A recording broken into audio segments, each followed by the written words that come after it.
सिंध सूबे में वधीक 13 डेंगी जा केस ज़ाहिर थिया आहिनि। कराची डिवीज़न में हिकु ॾींहनि में 12 डेंगी जा केस रिपोर्ट थिया आहिनि। अव्हां खे ख़बर ॾियूं पिया, भर ज़िले में 6, सेंट्रल ज़िले में 2, कोरंकी, मली, ॾखण ऐं कियामाड़ी में हिकु डेंगी केस ज़ाहिर थियो आहे।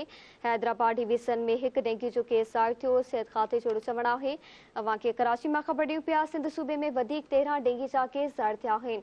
कराची डिवीज़न में हिकु ॾींहं में 12 डेंगी जा केस रिपोर्ट कया विया आहिनि। सिहत खाते जो चवणु आहे त ओभर ज़िले में 6, सेंट्रल ज़िले में 2, कोरंकी, मली, ॾखण ऐं कियामाड़ी में हिकु डेंगी जो केस ज़ाहिर थियो आहे।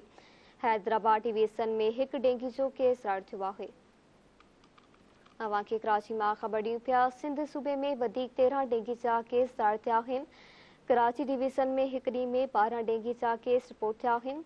ओभर ज़िले में 6, सेंट्रल ज़िले में 2, कोरंकी, मली, ॾखण ऐं कियामाड़ी में हिकु डेंगी केस ज़ाहिर थियो आहे। हैदराबाद डिवीज़न में हिकु डेंगी जो केस ज़ाहिर थियो आहे। सिहत खाते जो चवणु आहे।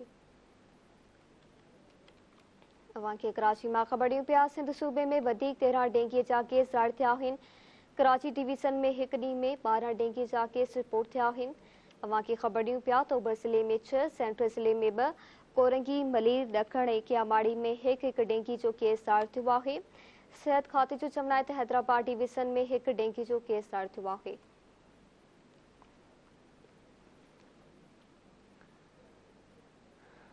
अव्हां खे ख़बर ॾियूं पिया, कराची मां सिंध सूबे में वधीक 13 डेंगी जा केस ज़ाहिर थिया आहिनि। कराची डिवीज़न में हिकु ॾींहं में 12 डेंगी जा केस रिपोर्ट थिया आहिनि। ओभर ज़िले में 6, सेंट्रल ज़िले में 2, कोरंकी, मली, ॾखण ऐं कियामाड़ी में हिकु डेंगी केस ज़ाहिर थियो आहे।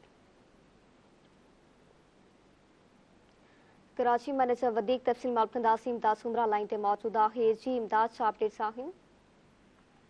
जी बिल्कुलु, सिंध में जेको आहे 24 कलाकनि में डेंगू वायरस जा वधीक 13 केस जेके आहिनि उहे ज़ाहिर थिया आहिनि। जॾहिं त सिहत खाते पारां जारी कयल रिपोर्ट में ॼाणायो वियो आहे त कराची डिवीज़न में 24 कलाकनि में 12 डेंगू वायरस केस जेके आहिनि उहे पिणु ज़ाहिर थिया आहिनि। जॾहिं त कराची जे ओभर ज़िले में 6, सेंट्रल ज़िले में 2, कोरंगी, मलीर, ॾखण ऐं कियामाड़ी ज़िले में हिकु डेंगू वायरस ज़ाहिर थियो आहे।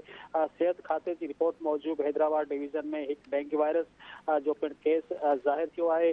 जॾहिं त सिहत खाते पारां इहो ॼाणायो आहे त अॼु 24 कलाकनि में जेको आहे डेंगू वायरस जा 13 केस जेके आहिनि उहे पिणु ज़ाहिर थी चुका आहिनि। जी ठीकु आहे, महिरबानी इमदाद करण लाइ।